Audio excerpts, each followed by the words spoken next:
Hello दोस्तों, आप सभी का हमारे यूट्यूब चैनल डीके पाठशाला में स्वागत है। दोस्तों, जैसा कि आपने थंबनेल देख ही लिया होगा, दोस्तों हमारी टेस्ट सीरीज चल रही है, इसमें जीके की टेस्ट सीरीज चल रही है, जिसमें दोस्तों आज की वीडियो में देखने वाले हैं आपका जो विश्व का भूगोल है उससे संबंधित 20 इंपॉर्टेंट क्वेश्चन आपको सॉल्व कराएंगे विद एक्सप्लेन। जो कि दोस्तों वैसे तो जितने भी आपके एग्जाम में भूगोल पूछा जाता है उन सभी के लिए इंपॉर्टेंट है, लेकिन खास करके जो आपका वीडियो का री एग्जाम होने वाला है यूपी टीएसपीएससी का, उसको ध्यान में रखकर ये टेस्ट सीरीज हमारे द्वारा बनाई गई है आपके लिए। और दोस्तों मैं पहले भी आपको बोल चुका हूँ कि अगर आपने हमारे जीके की पूरी टेस्ट सीरीज ज्वाइन कर ली, अच्छे से कवर कर ली, तो दोस्तों और साथ में आपने करंट अफेयर के पीडीएफ नोट्स पढ़ लिए हमारे, जो कि मैं आपको एग्जाम से 20 दिन पहले दूंगा, तो यकीन मानो कम से कम 35 क्वेश्चन जो आप एग्जाम में सही करके आओगे जीके में, ये मेरी गारंटी है। अगर आपको यकीन ना हो, जब आपका पेपर हो जाए उसके बाद आप क्वेश्चनों को मिलाकर आप देख सकते हो। अब दोस्तों बात करते हैं कि साथ ही हमने आपके लिए एक व्हाट्सएप ग्रुप बनाया है। अगर आप वीडियो एग्जाम की तैयारी करो तो हमारे ग्रुप से आप जुड़ सकते हो। और दोस्तों इस ग्रुप की जो लिंक है वो आपको वीडियो के नीचे मिल जाएगी डिस्क्रिप्शन में और साथ ही कमेंट बॉक्स में, तो वहाँ पर जाके हमारे जो व्हाट्सएप ग्रुप है उससे आप ज्वाइन हो सकते हो। तो चलिए शुरू करते हैं आज का वीडियो। यहाँ तो पहला क्वेश्चन आपका है कि सबसे ठंडा ग्रह कौन सा है? अरुण, वरुण, शुक्र, पृथ्वी। तो दोस्तों सबसे जो ठंडा ग्रह है वो दोस्तों वरुण है आपका, यानी ऑप्शन दूसरा वाला आपका सही हो जाएगा। अब देखिए सबसे ठंडा ग्रह ये आपका क्यों है? क्योंकि दोस्तों ये ग्रह जो आपका सूर्य से सबसे अधिक दूरी पर है, सूर्य से अधिकतम दूरी पर है ये आपका ग्रह। और सबसे पास ग्रह कौन सा सूर्य के? वो है आपका बुध। ठीक है, ये आपका वरुण हो गया। और दोस्तों वरुण ये आपका इसी ध्यान रखनी है, ये जो आप ग्रह है ये आपका हल्का पीला दिखाई देता है, हल्का पीला वरुण। और बात करें शुक्र की, तो दोस्तों शुक्र जो आपका सबसे गर्म ग्रह है और साथ ही सबसे चमकीला ग्रह भी आपका ये सबसे चमकीला ग्रह। क्योंकि क्वेश्चन ये बन सकता है आपको कि सबसे चमकीला ग्रह कौन सा है, तो वो आपका शुक्र है। और पृथ्वी का हम आपको बता चुका हूँ पहले और पता भी होगा। और जो अरुण है इसको दोस्तों हम लेटा हुआ ग्रह कहते हैं, लेटा हुआ ग्रह, जो कि पिछली वीडियो में मैंने आपको बताया क्यों कहते हैं। अगला क्वेश्चन दोस्तों देखते हैं आपका कि पृथ्वी के उत्तरी गोलार्ध में जल का प्रतिशत है 61%, 51%, 71% या आपका 81%। तो दोस्तों पृथ्वी के अगर उत्तरी गोलार्ध की बात करें तो यहाँ पर जो जल का प्रतिशत है वो दोस्तों आपका 61% है, यानी कि ऑप्शन है इसमें आपका करेक्ट हो जाएगा। और अगर हम बात करें आपका दक्षिण गोलार्ध की, तो दोस्तों दक्षिण गोलार्ध में आपका 81% है जल का प्रतिशत। दक्षिण गोलार्ध में जल का प्रतिशत कितना है आपका? 81%। अगला क्वेश्चन देखते हैं आपका कि 1 डिग्री देशांतर की दूरी तय करने में पृथ्वी को समय लगता है 2 मिनट, 3 मिनट, 4 मिनट या 5 मिनट। तो दोस्तों इसकी दूरी तय करने में पृथ्वी को समय लगता है आपका 4 मिनट का, यानी कि ऑप्शन तीसरा वाला यहाँ पर आपका करेक्ट हो जाएगा। अगला आपका कि निम्न में से कौन सी जल संधि आपकी अंडमान सागर और दक्षिण चीन सागर को जोड़ती है, ये आपको बताना है। तो ऑप्शन है जिब्राल्टर जल संधि, बेरिंग जल संधि, पाक जल संधि और साथ में मलक्का जल संधि। तो इसका सही आंसर हो जाएगा ऑप्शन डी, मलक्का जल संधि, ये जो कि आपका अंडमान सागर और दक्षिण चीन सागर को जोड़ती है। अगर दोस्तों बात करें जिब्राल्टर जल संधि की, तो दोस्तों ये आपका भूमध्य सागर और अटलांटिक महासागर को जोड़ती है, भूमध्य सागर और साथ में आपका अटलांटिक महासागर को।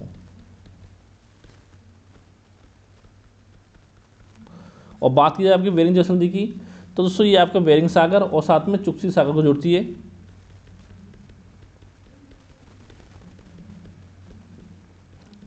चुक्सी सागर को। और बात की जाए आपकी पाक जल संधि की, तो दोस्तों ये जोड़ती है आपका मन्नार की खाड़ी को और साथ ही आपकी बंगाल की खाड़ी को। पाक जल संधि। अगला क्वेश्चन दोस्तों आपका है कि विश्व का सबसे बड़ा गर्म रेगिस्तान कौन सा है? सहारा, गोबी, अटाकामा, कालाहारी। तो दोस्तों विश्व का जो सबसे बड़ा गर्म रेगिस्तान है दोस्तों वो आपका सहारा है, यानी सबसे बड़ा भी है और सबसे गर्म भी है आपका रेगिस्तान। ठीक है, जो आपका उत्तरी अफ्रीका के उपोष्ण कटिबंधीय क्षेत्र में आपका विस्तृत है। ठीक है, अगला दोस्तों क्वेश्चन आपका है कि डैन्यूब नदी का उद्गम स्थल है जर्मनी में, हंगरी में, रोमानिया में, ऑस्ट्रिया में। तो दोस्तों जो आपकी डैन्यूब नदी है इसका जो उद्गम स्थल है वो दोस्तों आपको जर्मनी में है, यानी कि ऑप्शन इसमें आपका करेक्ट हो जाएगा। और दोस्तों ये नदी जो आपका डैन्यूब नदी ये आपकी यूरोप की दूसरी सबसे बड़ी नदी है, यूरोप की दूसरी सबसे बड़ी नदी यूरोप महाद्वीप की। और सबसे बड़ी नदी कौन सी है दोस्तों यूरोप महाद्वीप की? तो दोस्तों वो है आपकी वोल्गा नदी, वोल्गा। और साथ ही दोस्तों ये जो आपका डैन्यूब नदी है ये आपकी 10 देशों से होकर गुजरती है, ये भी आपको ध्यान रखना है। नाम याद करना जरूरी नहीं है आपको। अगला क्वेश्चन आपका है कि चंद्रमा का आकार पृथ्वी के आकार का लगभग है 1/2, 1/3, 1/4, 1/5। तो दोस्तों जो चंद्रमा का आकार है वो पृथ्वी के आकार का लगभग आपका 1/4 भाग है, यानी कि ऑप्शन तीसरा यहाँ पर करेक्ट हो जाएगा। और बात करें हम चंद्रमा का द्रव्यमान कितना है पृथ्वी का,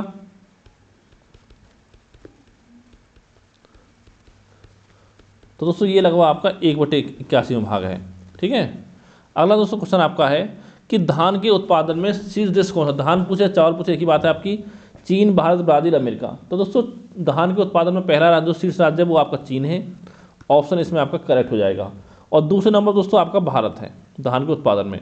और साथ साथ दोस्तों पूछ सकता है आपसे कि धान के उत्पादन में शीर्ष राज्य कौन सा है। एक सेकंड, धान के उत्पादन में शीर्ष राज्य भारत का, तो दोस्तों वो आपका है पहले पे पश्चिम बंगाल आपका है। और आप दोस्तों नीचे बताना है कमेंट करके आपको कि धान के उत्पादन में भारत में यूपी का स्थान कौन सा है, क्योंकि पहले मैं आपको बता चुका हूँ, जब मैंने आपको यूपी जी का पढ़ाया था तो उसमें दोस्तों मैं बता चुका हूँ आपको। ये बताना है कमेंट करके कि यूपी का स्थान आपका कौन सा है धान के उत्पादन में। अगला दोस्तों क्वेश्चन आपका है कि सियार में पाया जाता है सिलिका, मैग्नीशियम, सिलिका, एल्यूमिनियम, निकल आयरन या इनमें से कोई नहीं। तो दोस्तों सियार में जो पाया जाता है आपका, जैसे नाम से स्पष्ट है आपका सियाल, SiAl, तो एक तो सिलिका और साथ में एल्यूमिनियम, यानी कि ऑप्शन दूसरा आपका यहाँ पर करेक्ट हो जाएगा। और साथ ही सियाल में जो आपका ग्रेनाइट की इसमें अधिकता आपकी पाई जाती है। अगला दोस्तों क्वेश्चन है आपका कि निम्न में से क्षेत्रफल के अनुसार विश्व का सबसे बड़ा देश कौन सा है। कनाडा, चीन, अमेरिका, ब्राज़ील। तो दोस्तों अगर हम बात करें क्षेत्रफल के अनुसार तो दोस्तों सबसे बड़ा जो देश है वो आपका है रूस, लेकिन रूस इसमें आपके ऑप्शन नहीं है। दूसरे पे आपका कनाडा है, तीसरे पे आपका USA है, और साथ ही आपकी तीसरे पे आपका चीन है, चौथे पे आपका USA है, पाँचवें पे आपका ब्राज़ील है। यहाँ पर दोस्तों तीसरे चौथे पे कन्फ्यूज होगा आपको कि कहीं आपको चीन तीसरे दे रखा होगा, कहीं आपका USA तीसरे दे रखा होगा, तो इसको सही कर लेना आपको। ठीक है, तीसरे पे चीन है आपका, चौथे पे USA, पाँचवें ब्राज़ील, छठे पे आपका ऑस्ट्रेलिया है, और दोस्तों सातवें नंबर आता है आपका भारत का। तो यानी इसमें से सबसे ज़्यादा क्षेत्रफल होगा वो होगा आपका कनाडा का, यानी कि ऑप्शन इसमें आपका करेक्ट हो जाएगा। अगला आपका पेम्बा द्वीप व जंजीबार विश्व प्रसिद्ध हैं किस लिए। नारियल के उत्पादन के लिए, इलायची के उत्पादन के लिए, लौंग के उत्पादन के लिए, आपका संतरे के उत्पादन के लिए। तो दोस्तों ये दोनों जो आपकी जगह ये आपकी लौंग के उत्पादन के लिए फेमस हैं, यानी कि ऑप्शन तीसरा यहाँ पर आपका करेक्ट हो जाएगा।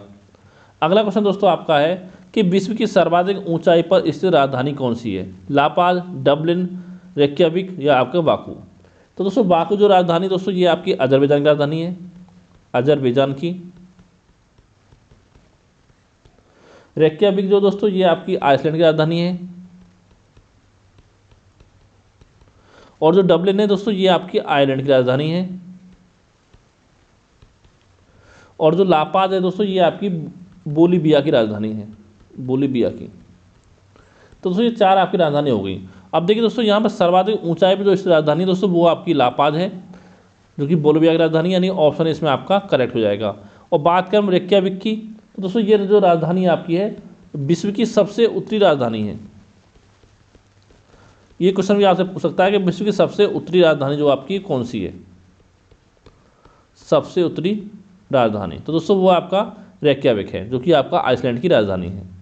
अगला आपका कि पक्षियों का महाद्वीप किसे कहा जाता है। उत्तरी अमेरिका, दक्षिण अमेरिका, यूरोप या एशिया। तो दोस्तों पक्षियों का जो महाद्वीप है वो दोस्तों आपका दक्षिण अमेरिका कहा जाता है। अब क्यों कहा जाता है, क्योंकि इस महाद्वीप में आपके पक्षियों की संख्या ज़्यादा है, इसलिए आपको इसको पक्षियों का महाद्वीप आपका कहा जाता है। अगला आपका दिन और रात होते हैं पृथ्वी की गुणगति के कारण, पृथ्वी के वार्षिक गति के कारण, एक और दोनों के कारण, या इनमें से कोई नहीं। तो दोस्तों दिन और रात जो होते हैं, मैं पहले वीडियो बताया था आपको, वो पृथ्वी की गुणगति के कारण होते हैं, यानी कि ऑप्शन इसमें आपका करेक्ट हो जाएगा। गुणगति बोलो या इसको बोलो आप परिभ्रमण गति, परिभ्रमण गति। और दोस्तों पृथ्वी की वार्षिक गति के कारण आपके होते हैं ऋतु परिवर्तन, आपका होता है पृथ्वी की वार्षिक गति के कारण ऋतु परिवर्तन। ठीक। अगला दोस्तों क्वेश्चन आपका है कि किसी क्षेत्र में जनसंख्या का घनत्व जो किसकी संख्या से मापा जाता है। महिला, पुरुष, घर या लोग। तो दोस्तों किसी क्षेत्र में जनसंख्या जो घनत्व है वो आपका लोगों की संख्या से मापा जाता है, यानी कि ऑप्शन डी आपका इसमें करेक्ट हो जाएगा। यहाँ पर दोस्तों देखा जाता है आपका कि प्रति वर्ग किलोमीटर क्षेत्र में कितने लोगों की संख्या है आपकी, तो वो ये आपका जनसंख्या घनत्व होता है। ठीक है, जैसे मान लो किसी प्रति वर्ग किलोमीटर में अगर 50 वो रहते हैं, मतलब 150 लोग रहते हैं प्रति वर्ग किलोमीटर में, तो इसका मतलब ये हुआ कि उस एरिया का आपका जो जनसंख्या घनत्व है वो आपका 150 हो गया। ठीक है, अगला दोस्तों क्वेश्चन आपका है कि जनसंख्या में उच्च वृद्धि दर अभिलक्षण है, उच्च जन्म और उच्च मृत्यु दर का, उच्च जन्म और निम्न मृत्यु दर का, या निम्न जन्म और उच्च मृत्यु दर का, या आपका निम्न जन्म और निम्न मृत्यु दर का। अब दोस्तों यहाँ पर देखिए, ये आपका थोड़ा इसमें आप सेंस लगा सकते हो कि जनसंख्या में वृद्धि कब होगी। अगर देखिए ज़्यादा जन्म हो और साथ ही ज़्यादा मृत्यु हो तो उसमें तो आपकी होगी नहीं। अगर देखिए अगर ज़्यादा जन्म होंगे और आपकी कम मृत्यु होगी तो वही आपका होगा उच्च वृद्धि दर। इसको आप थोड़ा दिमाग से सोचो तो भी इसको आंसर को आप लगा सकते हो बिना पढ़े भी। ठीक है, जैसे मान लो ज़्यादा जन्म होंगे आपके और कम लोगों की मृत्यु होगी तो जनसंख्या बढ़ेगी, सीधी सी बात है। अगर ज़्यादा जन्म होंगे ज़्यादा मृत्यु होंगी तो भी जनसंख्या घटेगी आपकी। ठीक है, अगला दोस्तों आपका है कि भूमध्य रेखा, कर्क रेखा और मकर रेखा गुजरती हैं कौन से यानी ऐसा कौन सा महाद्वीप है जिससे तीनों रेखाएं गुजरती हैं, भूमध्य रेखा भी, कर्क रेखा भी और मकर रेखा भी। दक्षिण अमेरिका महाद्वीप, अफ्रीका महाद्वीप, एशिया महाद्वीप, या दोस्तों आपका यूरोप महाद्वीप। तो दोस्तों अफ्रीका महाद्वीप एकमात्र ऐसा महाद्वीप है आपका कि जिससे तीनों रेखाएं आपकी गुजरती हैं, भूमध्य रेखा, कर्क रेखा और साथ में मकर रेखा, यानी कि ऑप्शन दूसरा यहाँ पर आपका करेक्ट हो जाएगा। और दोस्तों जो आपका दक्षिण अमेरिका महाद्वीप है इससे दो रेखाएं गुजरती हैं, कौन कौन सी, एक तो भूमध्य रेखा गुजरती है और साथ में एक आपकी मकर रेखा गुजरती है, मकर रेखा दक्षिण अमेरिकी महाद्वीप से, ये भी आपको ध्यान रखना है। अगला दोस्तों क्वेश्चन आपका है कि वर्ष भर दिन और रात बराबर होते हैं, कहाँ होते हैं, भूमध्य रेखा पर, कर्क रेखा पर, मकर रेखा पर, या आपका उपयुक्त सभी। तो दोस्तों भूमध्य रेखा पर आपका वर्ष भर जो दिन और रात है वो आपके बराबर होते हैं, यानी कि ऑप्शन ए इसमें आपका करेक्ट हो जाएगा। अगला आपका पृथ्वी की आयु ज्ञात की जाती है यूरेनियम डेटिंग विधि द्वारा, वलयों की संख्या के आधार पर, उपयुक्त दोनों या इनमें से कोई नहीं। तो दोस्तों पृथ्वी की आयु जो आपके यूरेनियम डेटिंग विधि द्वारा ज्ञात की जाती है, ऑप्शन इसमें आपका करेक्ट हो जाएगा। और साथ ही बात करें हम पेड़ों की आयु, तो दोस्तों वो आपकी वलयों की संख्या के आधार पर ज्ञात की जाती है, पेड़ों की आयु। अगला क्वेश्चन दोस्तों आपका है कि राजाओं की घाटी अवस्थित है कौन से देश में, चीन में है, मिस्र में, नेपाल में, या आपका भारत में। तो दोस्तों राजाओं की घाटी जो वो आपकी मिस्र में है, ऑप्शन दूसरा आपका करेक्ट हो जाएगा। दोस्तों इस टाइप के क्वेश्चन जो आपके एग्जाम में बार बार पूछे जाते हैं, यानी कि इस टाइप का एक क्वेश्चन आपका एग्जाम में बन सकता है, तो इसको अच्छे देखें। तो दोस्तों आज की वीडियो में मैंने 20 इंपॉर्टेंट क्वेश्चन आपको सॉल्व करा दिए हैं और साथ ही जहाँ भी जरूरत हुई वहाँ पर आपको एक्सप्लेन किया गया है। तो दोस्तों अब तक मैंने देखिए अगर बात करें विश्व के भूगोल की, तो दोस्तों अभी तक मैंने 6 वीडियो तो आपकी सीरीज में प्रोवाइड करा दी हैं, और इससे पहले दोस्तों मैंने 3 वीडियो आपको और प्रोवाइड कराई थी। वो भी दोस्तों आपको अगर आप हमारे चैनल पर जाओगे तो वहाँ पे एक आपको प्लेलिस्ट मिल जाएगा, भारत एवं विश्व का भूगोल 2023 के नाम से। तो उसमें जाकर टोटल मिला के अब तक आपको 9 वीडियो मिल जाएंगी, तो उनको आप देख सकते हो। और साथ दोस्तों मेरी कोशिश ये है पूरी कि जब तक आपका वीडियो का एग्जाम होने वाला है, संभावना है कि आपका एग्जाम 17 और 18 जून को होने के पूरे चांस हैं। तो यानी कम से कम मांग चलो कि आपके एग्जाम के एक हफ्ते पहले तक जितने सब्जेक्ट आपके हैं, भूगोल हो गया, इतिहास हो गया, राज व्यवस्था, अर्थव्यवस्था, सामान्य विज्ञान, यूपीजी के करंट अफेयर, तो मैं नोट्स दे दूंगा आपको, और साथ ही कंप्यूटर। तो इन सभी के जितने भी इंपॉर्टेंट क्वेश्चन आपके एग्जाम बन सकते हैं वो सारे मैं आपको सॉल्व करा दूंगा। ठीक है, तो दोस्तों एक चीज़ मैं आपको बता दूं कि मुझे एक वीडियो को बनाने में 20 क्वेश्चन की लगभग 3 घंटे का समय कम से कम लगता है, क्यों देखिए सारा काम मुझे करना पड़ता है। वीडियो पहले तो क्वेश्चन आपको छांटने पड़ते हैं अच्छी तरह से, ये तो है नहीं कि किसी एक पेज से क्वेश्चन उठाए और आपको पढ़ा दिए। ठीक है, और साथ में खुद भी पढ़ना पड़ता है उससे पहले, कि कोशिश ये होती है कि कोई जो चीज़ आपको पढ़ाई जाए वो एकदम सही हो और कोई चीज़ आपको गलत नहीं पढ़ाई जाए। और साथ में टाइपिंग करना पड़ता है, वीडियो अपलोड करना पड़ता है, तो उसमें भी आपका समय लगता है, यानी कम से कम एक वीडियो बनाने में 3 घंटे का समय लगता है। तो देखिए दोस्तों मैं कोई आपको पैसा नहीं मांग रहा हूँ, इतना चाहता हूँ देखिए अगर आपको वीडियो पसंद आए तो आप वीडियो को लाइक किया करिए, अब पहली बार वीडियो देखते हैं चैनल को सब्सक्राइब कर लें, और साथ ही जितने भी आपके दोस्त हैं जो किसी भी सरकारी एग्जाम की तैयारी कर रहे हैं उनके साथ वीडियो को जरूर आप शेयर किया करिए। ठीक है, अगर देखिए आप लोग सपोर्ट करो तो मेरा भी थोड़ा अंदर से मन करता है कि मैं मेहनत कर रहा हूँ आपके लिए, सही कर रहा हूँ। Thank you for watching.